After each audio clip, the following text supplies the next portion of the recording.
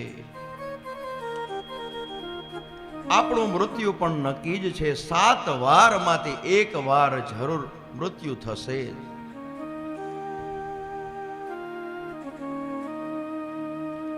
જેનો જન્મ થયો એનું મૃત્યુ નક્કી જ છે. રાત પડી છે તો દિવસ ઉગવાનો જ છે. જન્મ થયો છે તો મૃત્યુ થવાનું જ છે. નામ છે એનો નાશ છે. ભગવાનનું નામ પડ્યું, ભગવાને પણ સ્વધામ ગમનની લીલા કરી છે.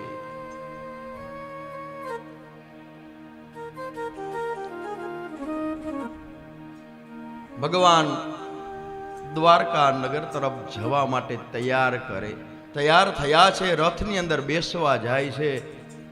ત્યાં કુંતાજી દોડ્યા છે અને કુંતાજીએ ભગવાનને 2 હાથ જોડીને કીધું કે મારે એક વરદાન માગવું છે, તમે આપશો ને?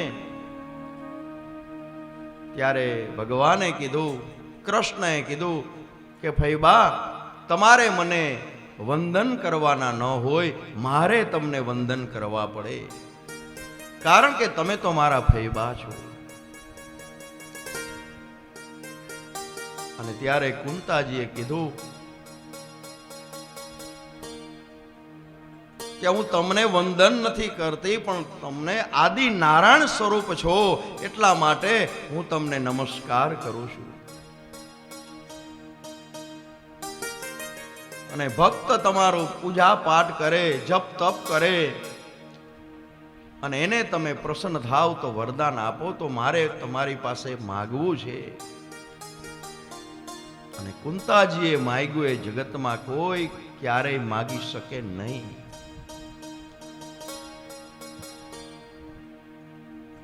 અને કુંતાજીએ કીધું, પ્રભુ,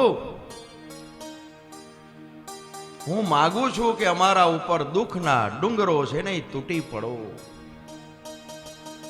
ત્યારે કૃષ્ણ કહે છે કે ફૈબા, આ તમે શું બોલો છો, શું માગો છો?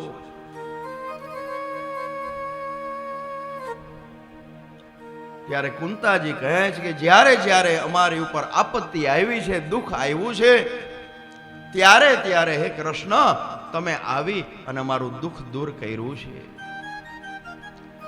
તો અમારા માટે તો આપત્તિ છે ને એ સંપત્તિ સમાન છે.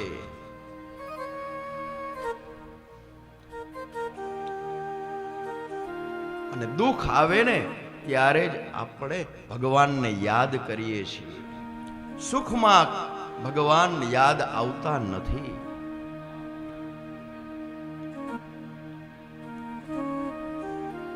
અને પછી કોને ખબર શું થયું? અને ભગવાન છે એ દ્વારકા જવાનું માંડી વાળ્યું. ભગવાન કે મારે અત્યારે દ્વારકા જવું નથી. ભગવાન હસ્તિનાપુરમાં રોકાઈ ગયા. કુંતાજીને એમ થયું કે મેં આ ભગવાનની સ્તુતિ કરીને એટલે મારી ઉપર રાજી થઈ અને રોકાઈ ગયા. દ્રૌપદીને એમ થયું કે મારા હિસાબે, મારા કારણે આજે ભગવાન રોકાયા છે. અર્જુનને એમ થયું કે મારા મિત્ર છે ને એટલા માટે મારે માટે આજે રોકાણા છે પ્રભુ. અને યુધિષ્ઠિરને એમ થયું કે હું નવો રાજા છું ને એટલા માટે મને માર્ગદર્શન આપવા માટે આજે પ્રભુ રોકાણા છે. અને સુભદ્રાને એમ થયું કે જ્યારે ભગવાન જતા હતા ને ત્યારે મારી આંખની અંદર આંસુ હતા, એ ભગવાન મારા આંસુ જોઈ ન શક્યા એટલા માટે રોકાણા છે. અને ભગવાન કહે છે મનોમન કે હું નથી રોકાયો કુંતા માટે, નથી રોકાયો અર્જુન માટે, નથી રોકાયો યુધિષ્ઠિર માટે કે સુભદ્રા માટે. હું ખાલી રોકાણો છું ને તો અંત સમયે ભીષ્મને દર્શન દેવાનું મેં વચન આપ્યું હતું એટલા માટે હું રોકાણો છું. કારણ કે ઉત્તરાયણના પવિત્ર સમયમાં ભીષ્મ છે ને એ પોતાનો દેહ છોડવાના છે અને ઉત્તરાયણનો કાળ નજીક આવ્યો છે. પ્રભુ આજે રોકાણા છે. યુધિષ્ઠિર રાજા બન્યા છે. હસ્તિનાપુરની ગાદી ઉપર આજે બિરાજમાન થયા છે. યુધિષ્ઠિર રાજા બન્યા છે, પણ પ્રજા હજી દુખી છે અને સંબંધીઓના ખૂનથી ખરડાયેલી એ સત્તા ધર્મરાજ યુધિષ્ઠિરને પણ શાંતિ આપી શકતી નથી.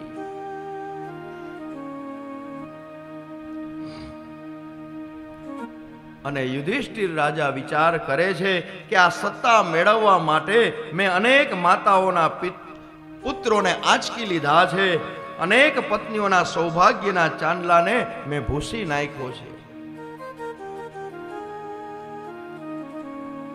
અનેક બાળકોના પિતાને ગુમાવ્યા છે, મેં મારી પ્રજાનો દ્રોહ કર્યો છે અને ત્યાર પછી મને આ ગાદી છે ને એ પ્રાપ્ત થઈ છે, માટે મને હવે શાંતિ મળતી નથી.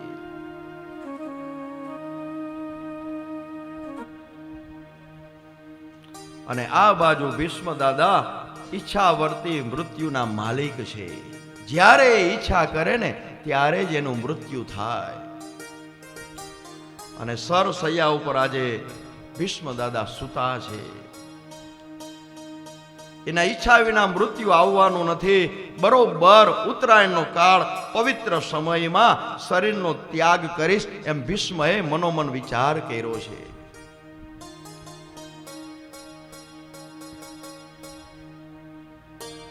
અને બાણની સયા ઉપર સૂતા છે. એક રામાયણનો ભૂષંડી અને ભાગવતના ભીષ્મ બંને છે ને એ ઈચ્છાવર્તી મૃત્યુના માલિક છે. ભીષ્મ છે ને એ તો યોગી છે અને પોતાના પિતાના સુખને ખાતર જેણે આજીવન બ્રહ્મચર્યનું પાલન કર્યું છે. અને એ ભીષ્મ આજે સરસૈયા ઉપર સૂતા છે. ભયંકર વેદના થાય છે. રૂવાડે રૂવાડે એને બાણ લાગ્યા છે.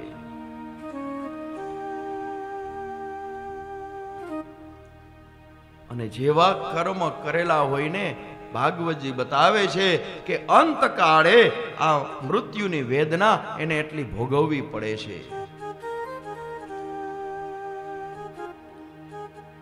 અને ભીષ્મએ ત્યારે ભગવાનને પૂછ્યું કે અંતે મને આ વેદના કેમ થાય છે? ત્યારે ભગવાને કહ્યું કે દુર્યોધનને મદદ કરવાને કારણે તમે સમજદાર હતા, ડાયા માણસ હતા, જ્ઞાની હતા.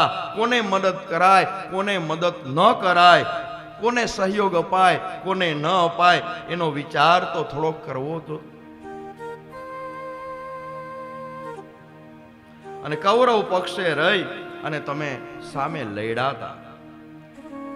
ભીષ્મ કહે છે કે હા, કેમ? તમે પાંડવો પક્ષે હતા ને એટલે મારી સાથે વેર છે? તો કે નહીં પ્રભુ, હું તો તમારો દાસ છું, તો પછી હું હોઉં ત્યાં તમે હોવા જોઈને.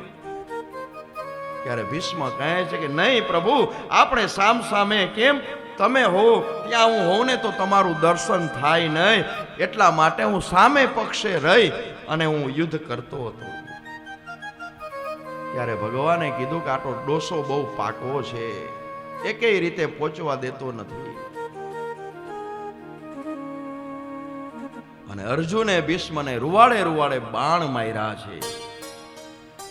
અને એ બાણ એવા હતા આગળથી વાગી અને પાછળ નીકળે. અને આજે ભીષ્મ છે ચત્તાપાટ સૂતા છે, માથું ઝૂકી ગયું અને દાદાએ ઓશિકું માંગ્યું. ત્યારે દુર્યોધને સૈનિકોને દોડાવ્યા કે જાઓ, દાદા ઓશિકું માગે છે, તમે લઈ આવો. અને ત્યારે ભીષ્મએ દુર્યોધનને કહ્યું કે તારામાં અક્કલ નથી. ક્ષત્રિયનો દીકરો લડતા લડતા રણ મેદાનમાં પોઢે ને તેદી એને એવા ઓશિકા તક્યા ન હોય. અને ભીષ્મએ કીધું અર્જુન બેટા ઓશિકું આપ. અર્જુન સમજી ગયા, એક બાણ માથામાં માર્યું અને એનો ટેકો મળ્યો, એ ઓશિકું થયું. ફરી પાછું દાદાએ કીધું કે મારે પાણી પીવું છે. વરી દુર્યોધને સેવકને દોડાવ્યા, જાઓ દાદા માટે સોનાના કળશમાં તમે જલ લેતા આવો, આપણે એને જલપાન કરાવીએ. ભીષ્મએ અર્જુન સામે જોયું કે દાદા તો સમણાંગણમાં પોઈઢા છે, દાદાને પાણી માગે છે, બેન નથી, પત્ની નથી, તો કોણ એને પાણી પીવડાવશે? અને ગંગાના પુત્ર છે, માટે સ્વયં ગંગા આજે ગાંગેયને પાણી પીવડાવવા માટે આવશે. મંત્ર ભણી અને અર્જુને બાણ છોડ્યું છે અને ગંગાજી પ્રગટ થયા અને ભીષ્મના મુખમાં ગંગાજીનું પાન કરાયું છે. અને આજે ભીષ્મ છે એ ઉત્તરાયણના પવિત્ર કાળની રાહ જોતા જોતા ભીષ્મ આજે સૂતા છે. અને ઉત્તરાયણનો સમય નજીક આવ્યો છે. પાંચેય પાંડવો દ્રૌપદી અને કૃષ્ણ રથ લઈ અને ત્યાં આવ્યા છે. કારણ કે આજે મહાભારતનું એક મહાન પાત્ર આજે વિદાયની ઘડીઓ છે ને એમની ગણાય છે. અનેક મોટા મોટા ઋષિઓ આવ્યા છે, પોતપોતાના શિષ્યો સાથે આવ્યા છે.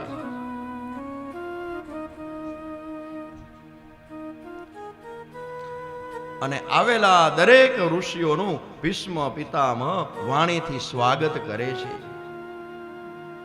પાંડવો આવ્યા છે, પિતામહ ભીષ્મને વંદન કર્યા. પિતામહ ભીષ્મએ સૌને આશીર્વાદ આપ્યા અને દ્રૌપદીએ ખોળો પાથરી અને પગે લાગ્યા. કેવું પ્રયાણ આ મંગલમય છે ભીષ્મનું, કે આજે અંત સમયે દરેક ઋષિ મુનિઓ દર્શન દેવા માટે આવ્યા છે. સ્વયં ભગવાન આવ્યા છે.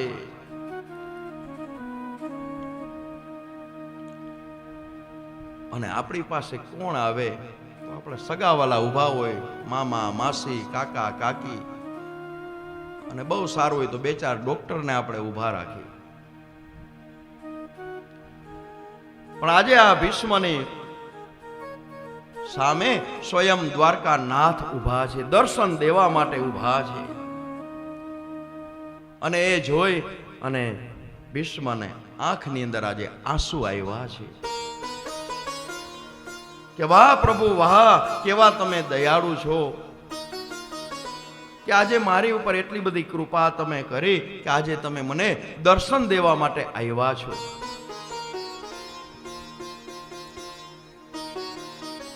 તમે પાંડવોના સારથી બનીને અહીં આવવાનું તો તમે ખાલી બહાનું કાઢ્યું હતું. હે દીનાનાથ, હકીકતમાં અંતકાળે મને દર્શન દેવા માટે આવ્યા છો. અને તમે દર્શન દેવા માટે આવ્યા છો તો હું તમને એક વિનંતી કરું છું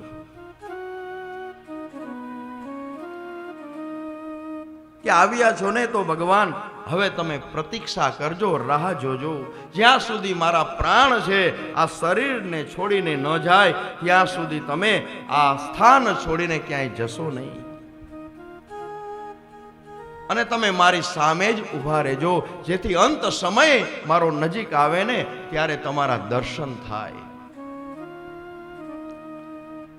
કહે છે પ્રભુ આજે પ્રતીક્ષા કરવાનો વારો છે ને તમારો છે. અને સામે કૃષ્ણ ઊભા છે. યુધિષ્ઠિર ભીષ્મને ખંભે માથું મૂકી અને આજે રડી પડ્યા છે. અને રડતા યુધિષ્ઠિરને માથે હાથ ફેરવી ભીષ્મ બોલ્યા, બેટા ધર્મ હવે શું કામ રડે છે? હવે તારે જે દુઃખ હતું ને એ તો દૂર થયું અને સુખનો સૂર્યોદય થયો. હવે રોવાનું ન હોય. અને કૃષ્ણ જેવા સમર્થ માણસનું પડખું છે, હવે રડવાનું ન હોય. યુધિષ્ઠિર, તમારે રાજ્ય જોતું હતું એ રાજ્ય મળી ગયું. અને ત્યારે યુધિષ્ઠિર કહે છે, નહીં નહીં દાદા, રાજ્ય તો મને મળ્યું છે પણ બહુ મોટા મોટા રાજાનો ભોગ લીધો છે. અમારી એટલી સત્તા લાલસાએ આપના જેવા વડીલોની અમે આ દશા કરી, જેનો અમે ખોળો ખૂંદી અને મોટા થયા અને એની અમે આવી દશા કરી. કેટલાક એવા વડીલોને અમે વાઢી નાખ્યા છે, ત્યારે અમને આ રાજગાદી મળી છે. હું ગાદી ઉપર બેસું છું ને મને શાંતિ મળતી નથી દાદા. અને ત્યાર પછી ભીષ્મએ યુધિષ્ઠિરને રાજ ધર્મ કોને કહેવાય, સ્ત્રી ધર્મ કોને કહેવાય, આપદ ધર્મ કોને કહેવાય, મોક્ષ ધર્મ કોને કહેવાય, ભગવત ધર્મ વગેરે જે જે યુધિષ્ઠિરે પૂછ્યું ને તે બધું દાદાએ ભીષ્મએ સમજાવ્યું છે. અને આ બધું જ્ઞાન આપતા હતા ને ત્યારે દ્રૌપદી હસવા લાગ્યા. અને હસતા દ્રૌપદીને જોઈ અને પાંડવોએ નારાજ થઈને જોયું અને કીધું કે હે દ્રુપદસુદા, તમે આ શું કરો છો? આ પ્રસંગ હસવાનો છે? તમે થોડા ગંભીર બનો, કારણ કે આજે આપણો બાપ છે ને એ વિદાય થવાની તૈયારી કરે છે અને ત્યારે તમને હસવું આવે છે. અને ત્યારે ભીષ્મએ કીધું કે દીકરી તું શું કામ હસે છે, બોલ તો ખરા. ત્યારે દ્રૌપદી કહે છે, ના દાદા જવા દો. નહીં નહીં તું બોલ તો ખરા, શું કામ તને હસવું આવ્યું? અને ત્યારે દ્રૌપદી કહે છે કે હસવું એટલા માટે મને આવ્યું દાદા કે અત્યારે મજાનો તમે જ્ઞાનનો ઉપદેશ કરો છો, ધર્મનો તમે ઉપદેશ કરો છો, તો મારે તમને એમ પૂછવું છે કે જ્યારે દુષ્ટ દુશાસન ભર સભામાં મારા ચીર ખેંચતો હતો ત્યારે હું ગરીબડી મૃગલીની જેમ તમારી સામે જોયું, તેથી તમારું જ્ઞાન ક્યાં ગયું હતું દાદા? તેથી તો તમે કાંઈ કર્યું નહીં, મને બચાવી નહીં. અને કહે છે ભીષ્મ, હા દીકરી, તેથી જ્ઞાન તો હતું, પણ અત્યારે જેવું જ્ઞાન પ્રગટ થયું ને તેથી પ્રગટ થયું નહીં. કારણ કે મેં દુર્યોધનનું અનાજ ખાધું હતું. એટલા માટે જ આપણા શાસ્ત્રમાં લખેલું છે કે જેનું તેનું ખવાય નહીં અને જ્યાં ત્યાં ખવાય નહીં. અન એવો ઓટકાર, અન એવા મન. અને ત્યારે દ્રૌપદીએ કહ્યું કે તમે છેલ્લે અમારે ઘરે તો જમવા આવ્યા નહોતા, તો અત્યારે આ જ્ઞાન તમને ક્યાંથી પ્રગટ્યું? અને ત્યારે ભીષ્મએ કીધું કે તારા પતિએ મને રૂવાડે રૂવાડે જે બાણ માર્યા હતા ને, જે બાણ મને વાગ્યા ને, એ દુર્યોધનના અનાજમાંથી બનેલું જે લોહી હતું ને એ આજે શરીરમાંથી વહી ગયું. અને મારું શરીર છે ને એ રૂની પૂણી જેવું થઈ ગયું. અને ત્યારે આ જ્ઞાન છે ને એ પ્રગટ થયું. ત્યાર પછી ધર્મનો ઉપદેશ કર્યા પછી ભીષ્મએ પોતાના વાણીને વિરામ આપ્યો છે અને ઉત્તરાયણનો પવિત્ર સમય આવ્યો છે.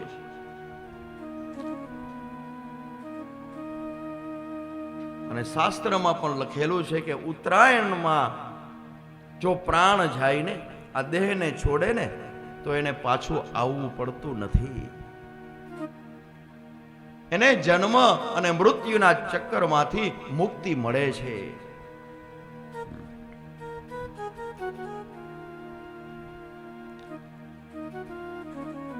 હસ્તિનાપુરની ગાદીને સુરક્ષિત જોવાની વાસના હતી ને એ પણ આજે પૂરી થઈ ગઈ.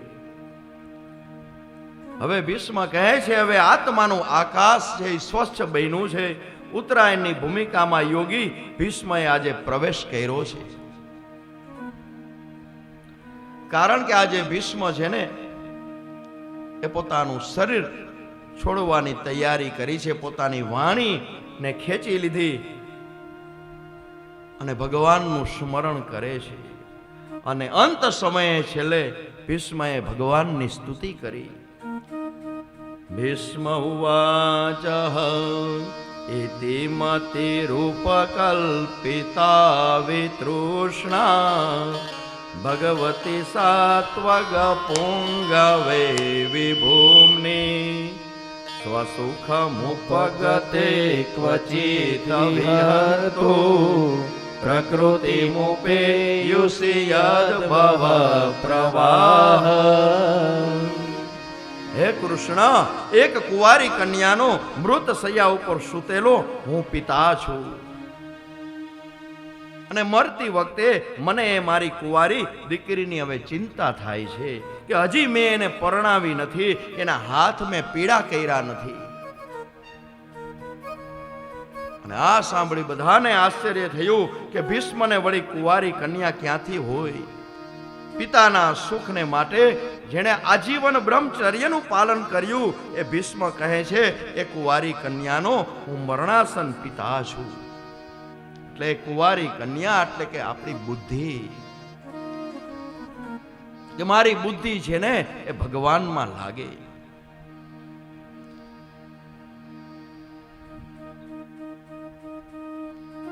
અને અંત સમયે ભીષ્મ દાવો કરે છે કે મારી આ મતિ છે ને, મારી બુદ્ધિ છે ને એ કુંવારી છે.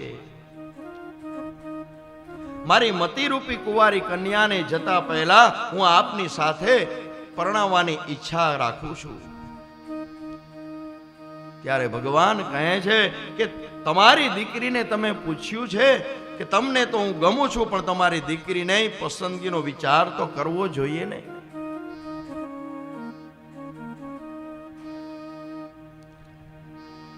અને આજે બુદ્ધિ છે, વાણી છે, ભગવાનની અંદર લઈ થયા છે.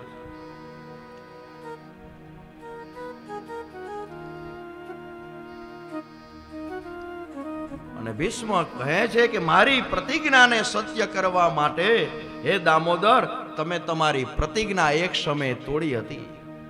મને ખબર છે કૃષ્ણની પ્રતિજ્ઞા એ હતી કે હું ક્યારેય હથિયાર હાથમાં નહીં લઉં. અને એની સામે ભીષ્મ કહે છે કે મારી પણ એવી પ્રતિજ્ઞા હતી કે એક દિવસે એક સમયે હું એને હથિયાર લેવડાવીશ હાથમાં.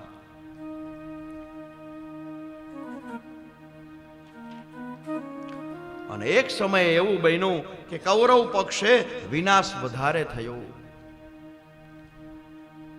અને પાંડવ પક્ષે વિજય દેખાતો હતો.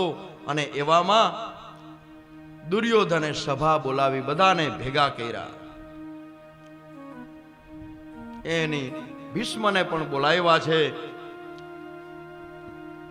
અને ત્યારે દુર્યોધન ઊભો થઈને કહેવા લાગ્યો કે તમારા જેવા સુરવીરો મારા પક્ષે હોય અને પાંડવો જો વિજય મેળવી જતા હોય ને તો દાદા મારે કહેવું પડે, ખોટું લાગે તો મને માફ કરજો, પણ તમે બરાબર યુદ્ધ કરતા નથી.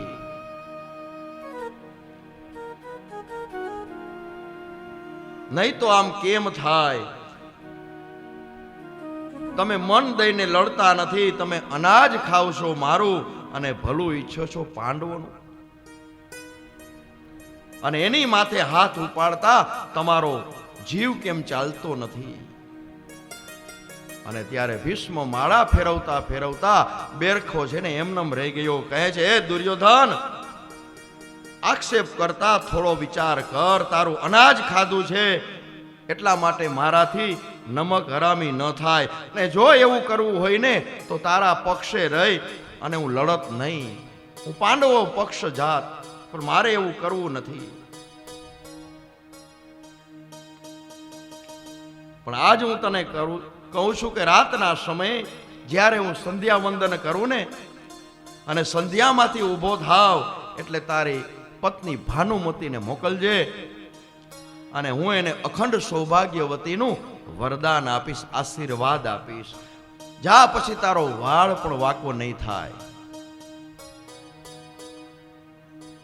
અને 18 દિવસના યુદ્ધમાં 10મે દિવસે ભીષ્મ છે ને આમ બોલે છે. અને આ બાજુ રાત પડી છે, ચારે બાજુ સૈનિકો છે ને એ ચોકી પેરો કરે છે. અને દિવસ દરમિયાન તો લડવું, યુદ્ધ કરવું એ જ પૂજા પાઠ હોય. એટલે રાતના ભીષ્મ દાદા પોતાના જપ છે એ પૂરા કરે છે. અને મધ્ય રાત્રિ થઈ અને પાંડવોના તંબુમાં સૂતેલા કૃષ્ણના પેટમાં પીડા ઉપડી. આજે ભગવાનને ઊંઘ આવતી નથી. ભગવાન તો અંતર્યામી છે એ જાણી ગયા કે જો ભાનુમતી ત્યાં જાશે અને ભીષ્મ એને વરદાન આપશે, આશીર્વાદ આપશે ને તો દુર્યોધનને કાંઈ નહીં થાય. અને તરત જ દ્રૌપદીને પગનો અંગૂઠો ખેંચીને એકદમ જગાડ્યા છે કે હાલો ઊભા થાવ. અને દ્રૌપદી ભર ઊંઘની અંદર ઊભા થયા. શું છે? ચાલો ચાલો જલ્દી આપણે જવું છે, ઝડપ કરો. તો કે ક્યાં જવું છે? તો કે ભીષ્મના કુટીર છે એની અંદર જવું છે. શા માટે? એ બીજી વાત નહીં, તમે જલ્દી ચાલો. અને ભગવાને કીધું કે ભાનુમતી પહોંચે ને એ પહેલા આપણે પહોંચવાનું છે. અને ભગવાને પણ ફાળિયું પહેર્યું હતું, પોતળી માથે કપડું વીંટળાયેલું હતું, હાથમાં લાકડી છે અને એક હાથમાં ફાનસ છે. અને દ્રૌપદી કહે છે કે આવો વેશ તમારો? તો કે હા, એ જરૂરી છે. તને ન ખબર પડે, નાટક તો થોડું કરવું પડે ને. ચાલો આપણે ઝડપથી હવે ભીષ્મ દાદા પાસે જાય. પણ એની પહેલા કહી દઉં, સાંભળ, ચૂપચાપ કાંઈ બોલવાનું નથી. ઘૂંઘટ કાઢીને જવાનું, ખોળો પાથરીને પગે લાગવાનું. એ જે કહે ને એ તમારે સાંભળી લેવાનું. અને મને જઈને જો કોઈ પૂછે કે કોણ છે, તો તારે કહેવાનું કે આ મારો નોકર છે. દ્રૌપદી છે એમ મારી જીભ ન ઉપડે. અને ભગવાન કહે કે આજે તારે બોલવું પડશે. બંને ચાલ્યા છે અને સૈનિકો ચોકી પેરો કરે છે. અને ત્યાં આવી અને સૈનિકોએ અટકાવ્યા છે. કોણ છો, ક્યાં જાઓ છો? તો કહે છે કે દાદાએ અમને બોલાવ્યા છે એટલે જવું પડે એમ છે. આ સાથે કોણ આવ્યું છે? પણ આજે દ્રૌપદીની જીભ ઉપડતી નથી. ત્યારે કૃષ્ણએ ઠોહો મારીને કીધું, બોલ, બોલી નાખ. કહે છે કે આ તો નોકર છે. ફાનસ પકડવા જોઈને રાતના અંધારામાં, એટલે હું સાથે લઈ આવી છું. ત્યારે સૈનિકોએ કીધું કે તમે એક જ અંદર જઈ શકશો.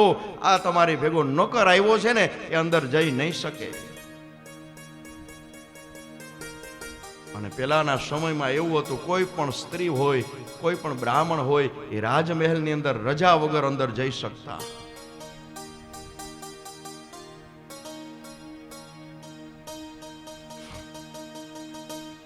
અને આ બાજુ દ્રૌપદી અંદર ગયા. લાજ કાઢેલી હતી. દાદાને આશ્ચર્ય તો થયું, પણ પૂછ્યું પુત્ર વધુને ખોળો પાથરીને વંદન કર્યા. એટલે દાદાએ કહ્યું કે અખંડ સૌભાગ્યવતી ભવ.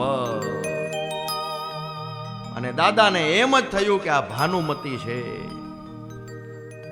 અને તરત જ ઘૂંઘટ ઊંચો કરીને કહ્યું કે હવે આવતીકાલે તમે ધ્યાન રાખજો, 5 માંથી એકેય ઓછો થવો ન જોઈએ દાદા. અને ભીષ્મને ખબર પડી કે ઓહો, આ તો ભાનુમતી નથી, આ તો દ્રૌપદી છે. અને ભીષ્મએ કીધું, દ્રૌપદી તું આવી? તો કે હા દાદા, મેં તો ભાનુમતીને બોલાવી હતી. કેમ દાદા, હું તમારી પુત્ર વધુ નથી? અને ભીષ્મએ કીધું, હા બેટા, તુંય મારી પુત્ર વધુ છો. ભલે જેના ભાગ્યમાં હતું ને એને આશીર્વાદ મળી ગયા. અને તરત જ પાછા ભીષ્મએ કડક થઈને પૂછ્યું દ્રૌપદીને, તું એકલી આવી છો કે સાથે કોઈ છે? આટલે અડધી રાત્રે તારે અહીં આવવાની પ્રેરણા કોણે કરી? આખું ગામ છે એ સૂતું છે. અને દાદા એકદમ ગુસ્સે થયા ને, અરે દ્રૌપદી ધ્રુજવા લાગ્યા. અને ધ્રુજતા ધ્રુજતા કહે છે, દાદા બીજું કોઈ નથી, પણ મારી સાથે એક નોકર આવ્યો છે. ફાનસ ઉપાડવું પડે ને અંધારામાં, એટલા માટે. અને ભીષ્મ ઉભા થઈને કહે છે, ચાલ મારે જોવું છે કોણ નોકર આવ્યું છે. અને દ્રૌપદી ધ્રુજતા પગે બહાર નીકળ્યા. કૃષ્ણ એક બાજુ બેઠા હતા, એકદમ ઊભા થયા. ચાલો હુકમ કરો.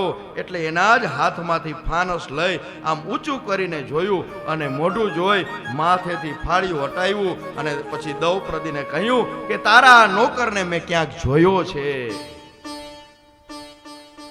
ભીષ્મ ઓળખી ગયા. કહે છે, પ્રભુ તમે આવ્યા છો? અને ભીષ્મએ તરત જ એમને પ્રણામ કર્યા ભગવાનને. કારણ કે આજે પોતાના ભક્ત માટે ભગવાન નોકર બન્યા છે. અને જ્યારે બીજો દિવસ ઉગ્યો છે, સવારના પોરમાં અર્જુન લડતા પહેલા દાદાની પૂજા કરે છે. લડવાનું ભલે હોય, યુદ્ધ ભલે થાય, પણ દાદા તો મટી જવાના નથી ને. અને ત્યાર પછી દાદા આશીર્વાદ આપે છે કે વિજયી ભવ. અને આજે દાદાએ કીધું કે અર્જુન,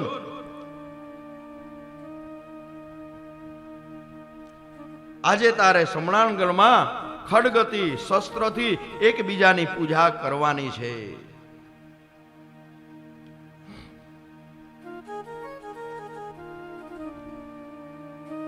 અને તે દિવસે જે યુદ્ધ થયું, ભીષ્મ દાદાનું ધ્યાન કૃષ્ણ ઉપર કે આ એમ કહે છે ને કે હું હથિયાર નહીં ઉપાડું, જોઉં છું એ કેમ હથિયાર ઉપાડતો નથી. અને કૃષ્ણ અને ભીષ્મ નહીં, ઉંમરમાં ઘણો ફેર છે. કૃષ્ણ છે એ 65 વર્ષના છે અને ભીષ્મ દાદા છે ને એ 135 વર્ષના છે. અને લડતા પહેલા કૃષ્ણએ કહ્યું, દાદા તમારી પ્રતિજ્ઞા છે, જોજો હો એ ભૂલતા નહીં. અને સામસામા બાણ છોડવા માંડ્યા. કૃષ્ણને રૂવાળે રૂવાળે બાણ, અર્જુનને રૂવાળે રૂવાળે બાણ, ઘોડાને રૂવાળે રૂવાળે બાણ. આખું વાતાવરણ ભીષ્માકાર થઈ ગયું. પછી પોતાના પાંડવ સેનાની અંદર સગા ભાઈને જુએ તોય ભીષ્મ આવ્યા એમ કરી અને બધા ભાગવા લાગ્યા. અને આમ જ્યાં થયું ત્યાં દાદાએ એક બાણનો પ્રહાર કર્યો, અર્જુનના રથનો ભૂકો બોલી ગયો. અને હવે અર્જુનને મારી નાખવાની તૈયારી. અર્જુન સંતાયો છે કૃષ્ણની પાછળ અને કૃષ્ણની આજે આંખ છે ને એકદમ લાલચોર થઈ ગઈ. અને ત્યારે કૃષ્ણને થયું કે દ્રૌપદીને તો દાદાએ આશીર્વાદ આપ્યા છે અને અત્યારે આ ભીષ્મ અર્જુનને મારી નાખવા માટે તૈયાર થયા છે. અને એકદમ ભગવાન ક્રોધાયમાન થયા છે અને તૂટી ગયેલા રથનું પૈડું હાથમાં લઈ અને ક્રોધમાં આખું પૈડું ઉપાડ્યું છે. અને હાથમાં જેમ સુદર્શન ચક્ર આપ્યું હોય, જેમ સિંહ મૃગલાને મારવા માટે દોડે એમ આજે ભીષ્મને મારવા માટે ભગવાન દોડ્યા છે. ખંભાનું ઉપેણું છે એ ઢળાયતું જાય છે. અને ત્યારે અર્જુનને ખબર પડી કે ભગવાન મારશે એટલે અર્જુન છે એ ભગવાનના પગને વિટરાઈ ગયા અને ઢસડતા જાય છે. અને ભીષ્મએ હસતા હથિયાર હેઠા મૂકી દીધા. કેમ? હે કૃષ્ણ, મને આની સામે વાંધો હતો, શું અમે ક્ષત્રિય નથી? અને શસ્ત્ર વગર તમારે જીતી જવું છે, આ તમે હથિયાર લીધું, તમે તમારી પ્રતિજ્ઞાનો ભંગ કર્યો. અને ત્યારે ભગવાને કીધું, રથનું પૈડું ફેંકીને કીધું કે આ હથિયાર ક્યાં છે દાદા? આ તો રથનું પૈડું છે. ત્યારે ભીષ્મએ કીધું કે કૃષ્ણ, મારવા માટે કોઈ પણ હાથમાં લીધું હોય ને, પથ્થર હોય કે કોઈ પણ હોય, એ હથિયાર જ કહેવાય.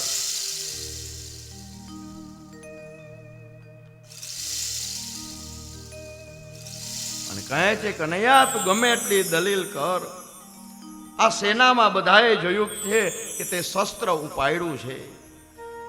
તમારી તો પ્રતિજ્ઞા હતી ને કે હું શસ્ત્ર કોઈ દિવસ નહીં ઉઠાવું. અને કૃષ્ણએ કહ્યું કે હે ભીષ્મ, તારી પ્રતિજ્ઞાને બચાવવા માટે હે ભક્ત, મેં મારી પ્રતિજ્ઞાનો ત્યાગ કર્યો છે. અને અંત સમયે ભીષ્મ આ બધું યાદ કરે છે. અને ઉત્તરાયણના પવિત્ર સમયમાં ભીષ્મએ પોતાના દેહનો ત્યાગ કર્યો છે અને કૃષ્ણમાં એકાકાર થયા છે. અને પોતાનું પાર્થિવ શરીર ઉપર આકાશમાંથી ઋષિઓ છે ને એ પુષ્પની વૃષ્ટિ થઈ. કારણ કે આજે મહાભારતનું એક મહાન પાત્ર છે ને આ ધરતી છોડી અને વિદાય થયું. જાણે સ્વર્ગના સીમાડે એનું સ્વાગત થતું હોય એમ દેવતાઓ દુંદુભી વગાડવા લાગ્યા. અને ત્યાં હાજર રહેલા સર્વ ઋષિઓ અને મહાત્માઓ જે જન્મ મૃત્યુને મિથ્યા માનતા હતા, એમને ભીષ્મની વિદાય એવી હલબલાવી ગઈ કે દરેકની આંખમાં આજે આંસુ છે. ત્યાર પછી ધર્મરાજ યુધિષ્ઠિરે દાદા ભીષ્મની ઉત્તર ક્રિયા છે ને, શ્રાદ્ધ ક્રિયા છે ને, એ કરાવડાવી.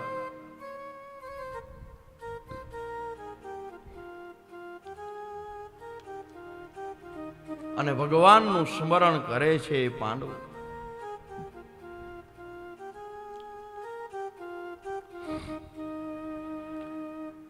હવે પરીક્ષિતના જન્મ કર્મની કથા કરતા પહેલા પરીક્ષિતના પૂર્વજોની કથા ભાગવતમાં સંભળાવવામાં આવી છે. અને આજે ભીષ્મ દાદાએ મહાન પ્રયાણ કર્યું છે. અને આ બાજુ ભગવાને ધર્મરાજ યુધિષ્ઠિરનો રાજ્યાભિષેક કર્યો છે. અધર્મને મિટાવ્યો છે. બંને પક્ષે ધર્મની જે સ્થિતિ છે એમાં ફેર છે. પાંડવ પક્ષે ધર્મ યુધિષ્ઠિરના રૂપમાં છે, મોટો ભાઈ છે, એની આજ્ઞાનું બધા પાલન કરે છે, એટલે ધર્મનું અનુશાસન છે. કૌરવ પક્ષે ધર્મ વિદુરના રૂપમાં છે, એનું કોઈ માનતું નથી. ઘણીવાર એને પૂછવામાં આવે છે પણ એ કહે તે સ્વીકારે છે કોણ, એનું કોઈ માનતું નથી. અને દુર્યોધન વિદુરજીને ગાળો આપે છે. વિદુરજી ધર્મની વાત કરે છે, નીતિની વાત કરે છે, પણ એ વાત છે ને એ દુર્યોધનને ગમતી નથી. અને કૃષ્ણ છે ને એ આપણો રથ ચલાવે. કોઈ પણ કાર્ય હોય, કોઈ પણ કર્મ હોય એ ભગવાનને સોંપી દો. આ તો આપણે જીવ એવા છે, પેલા ઠેઠ લગીને આપણે એટલી મહેનત કરી લઈએ બધી બાજુથી, અને પછી કામ ન થાય ને એટલે આપણે એમ કહી હવે ભગવાન કરે સાચું. તો એના કરતા પહેલા જ તું ભગવાનને આપી દેતો હોય તો. પણ પેલા તો આપણે લડી લઈ ઠેઠ લગીને. અને કૃષ્ણ આપણો રથ ચલાવે, સંસાર રૂપી રથ ચલાવે, એ આપણા સારથી બને. અને જ્યારે કૃષ્ણ જીવન રથના સારથી બને ને અને આપણી સાથે હોય ને તો જીવનના સંગ્રામમાં વિજય નિશ્ચિત થાય જ.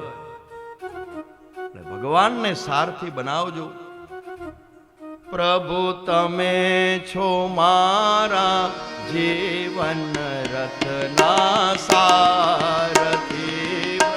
તમે છો મારા જીવન રથના સારથી. પ્રભુ તમે છો મારા જીવન રથના સારથી. પ્રભુ તમે છો મારા જીવન રથના સારથી. જ્ઞાન ગીતા ઉપદેશી મુજને, જ્ઞાન ગીતા ઉપદેશી મુજને બનાવજો પરમારથી. પ્રભુ તમે છો મારા જીવન રથના સારથી. પ્રભુ તમે છો મારા જીવન રથના સારથી.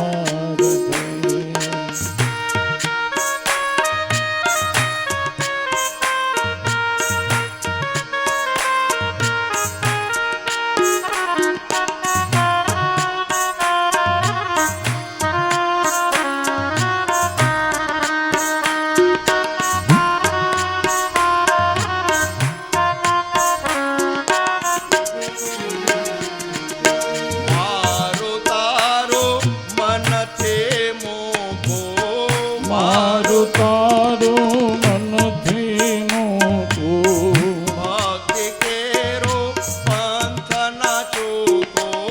ભક્તિ કેરો બંધન ચૂકું. મનડું મારું કદી ના વિસરે. મનડું મારું કદી ન વિસરે. આ દુનિયા છે સ્વાર્થી. પ્રભુ તમે જો મારા જીવન રથના સારથી. પ્રભુ મારા જીવન રથના સારથી. ભગવાનને આપણે જીવન રથના સારથી બનાવીને તો ક્યાંય આપણો સંસાર રૂપી જીવનનો રથ છે ને ક્યાંય અટકે નહીં.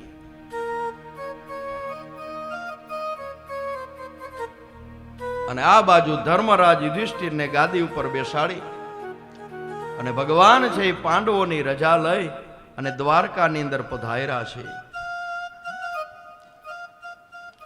અને અનેક પ્રદેશો પસાર કરતા કરતા દ્વારકાનાથ આજે દ્વારકાના પાદરમાં આવી અને ભગવાને શંખનાદ કર્યો છે.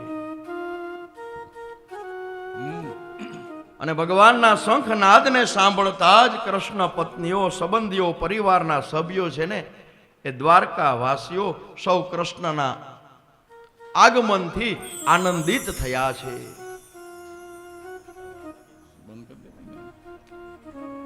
અને પ્રભુ દ્વારકાની અંદર પધાર્યા છે અને ભગવાનની 16,108 રાણીઓ છે. અને ભગવાન વિચારે છે કે પ્રથમ હું કોને ત્યાં જાઉં. અને દરેક જગ્યાએ ભગવાન 10-10 મિનિટ રોકાય તો છેલ્લી રાણીનો વારો ક્યારે આવે. અને ભગવાને 16,108 ઘરમાં 16,108 રૂપ લઈ અને એક જ સાથે ભગવાન દરેક રાણીના મહેલમાં આવ્યા છે. ભગવાનની લીલા છે. અને દરેક રાણીને એમ થયું કે ભગવાન મારે ત્યાં પહેલા આવ્યા. આ ભગવાનની દિવ્ય લીલા છે. અને સમય પસાર થવા લાગ્યો. થોડા સમય પછી માં ઉત્તરાના ઉદરથી પરિપૂર્ણ માસે જેમ કાષ્ટમાંથી અગ્નિ પ્રગટ થાય તેમ પરીક્ષિત મહારાજ છે ને એ પ્રગટ થયા છે. બોલીએ શ્રી પરીક્ષિત મહારાજ કી જય. શ્રી પરીક્ષિત મહારાજ કી જય. શ્રી પરીક્ષિત મહારાજ કી જય. પાંડવો ખૂબ રાજી થયા કે અમારા વંશને વધારનાર એક બાળકનો જન્મ અમારે ત્યાં થયો. સમય થયો એટલે બ્રાહ્મણો આવ્યા છે અને જાત કર્મ સંસ્કાર થયા અને બ્રાહ્મણોની પાસે ભવિષ્ય કથન કરાવે છે. પાંડવો પૂછે છે કે હે ભૂદેવો, તમે આની કુંડળી તો જોવો, આના ગ્રહ કેવા છે. અને ત્યારે બ્રાહ્મણોએ કહ્યું કે હે ધર્મરાજ, તમારો આ પૌત્ર છે ને એ દાશરથી રામ જેવો સત્સંગી થશે અને સેબીના સમાન શરણાગત વત્સલવાળો થશે અને યયાતિ જેવો ધાર્મિક થશે, રંતી દેવ જેવો ઉદાર થશે.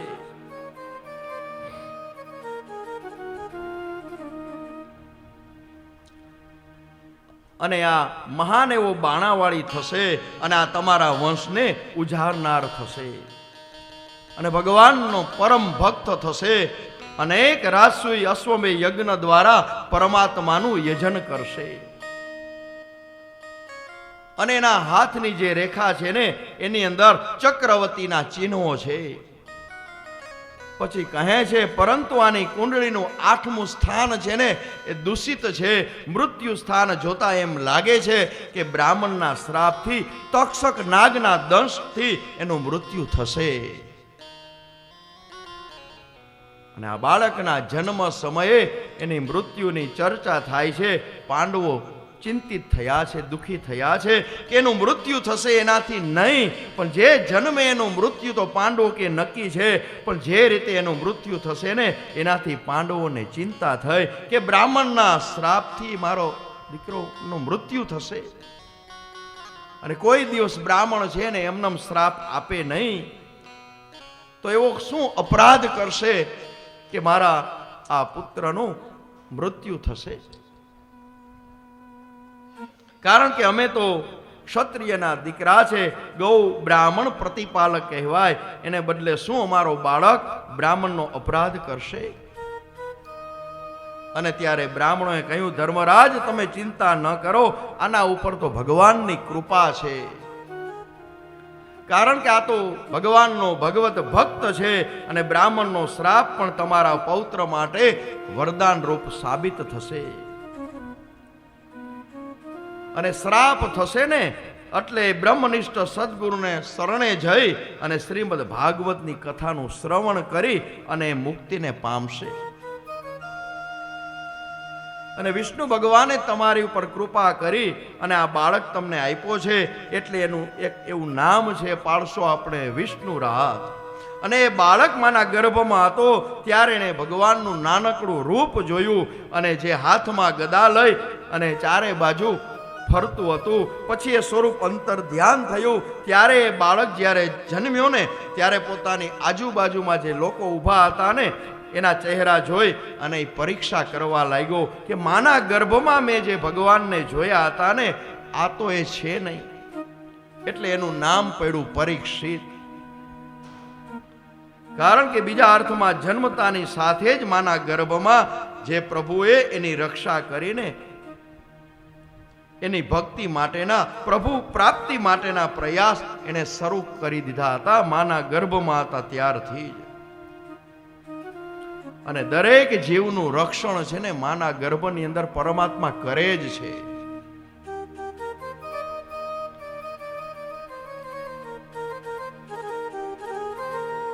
અને આ બાજુ પાંડવોએ બ્રાહ્મણને ખૂબ દક્ષિણા આપી સંતુષ્ટ કર્યા અને સંતુષ્ટ મનવાળા બ્રાહ્મણો આશીર્વાદ આપી અને વિદાય થયા. અને આ બાજુ પરીક્ષિત મહારાજ શુક્લ પક્ષની ચંદ્રની જેમ વૃદ્ધિ પામે એમ વધવા લાગ્યા. અને તે દરમિયાન વિદુરજી યાત્રા કરવા ગયા હતા. એ યાત્રા પરિપૂર્ણ કરી અને હસ્તિનાપુર પાછા આવ્યા છે. જ્યારે હસ્તિનાપુરમાં જ્યારે યુદ્ધ થતું હતું કૌરવ પાંડવો વચ્ચે, ત્યારે વિદુરજી નહોતા. વિદુરજી યાત્રા કરવા માટે નીકળ્યા હતા. અને એને આ પૃથ્વીની અંદર 36 વર્ષ સુધી એમને યાત્રા કરી.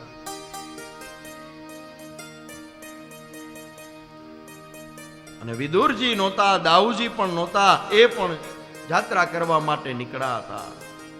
અને વિદુરજી એકલા અવધૂતના વેશમાં અસંખ્ય એને યાત્રા કરી. હસ્તિનાપુરના મહામંત્રીના રૂપમાં એને એકેય યાત્રા કરી નથી. એને ક્યારેય એ સ્થળ ઉપર કીધું નથી કે હું હસ્તિનાપુરનો મહામંત્રી છું. અને જાત્રા એને જ કહેવાય. યા એટલે જા, ત્રા એટલે ત્રાસ. થોડો ત્રાસ વેઠવાની શક્તિ હોય ને તો જ જાત્રા થાય. આ તો આપણે ગયા હોય હરિદ્વાર, અહીંથી લઈ ગયા હોય અને એમાંય કીધું હોય કે 4 દિવસે મિષ્ટાન મળશે અને 1 દિવસ ન મળ્યું હોય ત્યાં ધબધબાટી બોલાવી. એમ હાલે? તમે કીધું તું ને અમે 1 વખત મિષ્ટાન દેવું, આટલા અમે ફી ભરી છે, તમે જમવાનું બરોબર દેતા નથી. પણ થોડો ત્રાસ તો સહન કરવો પડે, થોડું કષ્ટ પડે તો જ તમારી જાત્રા છે ને એ સફળ થાય. મિષ્ટાન તો આપણે ઘરે ખાઈએ છીએ. અને ખાસ ધ્યાન રાખવું કે જ્યારે તીર્થ ક્ષેત્રમાં જાઓ, યાત્રા કરવા જાઓ, ત્યારે ખાસ એ ધ્યાન રાખવું કે આપણાથી કોઈ પાપ તો થતું નથી. કારણ કે આપણે બીજે બધે પાપ કર્યા હોય અને આપણે એમ કહીએ કે અમે ગંગાજીમાં જાશું અને અમારા પાપ છે ને બધા ધોવાઈ જશે.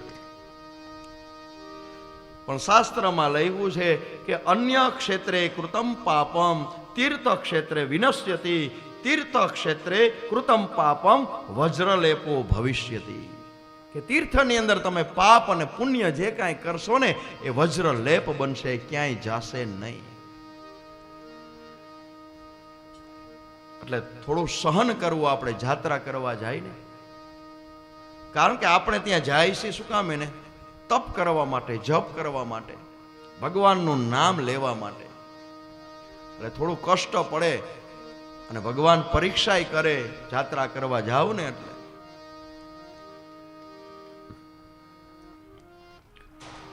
અને વિદુરજી 36 વર્ષ સુધી વિદુરજીએ જાત્રા કરી છે. અને ત્યાર પછી હસ્તિનાપુર આવ્યા છે. કૌરવોનો નાશ થયો છે. હસ્તિનાપુરની ગાદી ઉપર યુધિષ્ઠિર મહારાજ બેઠા છે. અને આ બાજુ ધર્મરાજ યુધિષ્ઠિરે વિદુરજીનું સ્વાગત કર્યું, પૂજન કર્યું.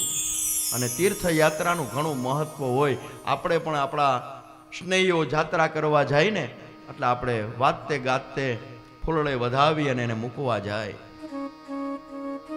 અને જેવા આવે એટલે ગામના ચોરે મંદિરે ઉભા રહીએ, ત્યાંથી આપણે સ્વાગત પૂજન કરીએ, એના સામૈયા કરીએ.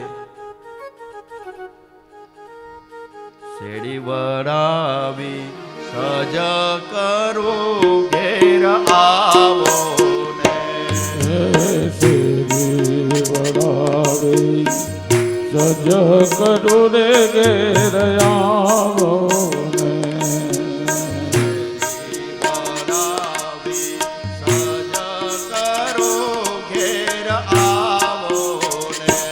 વાલા શેડી વડાવી કરું રે હરી આવો ને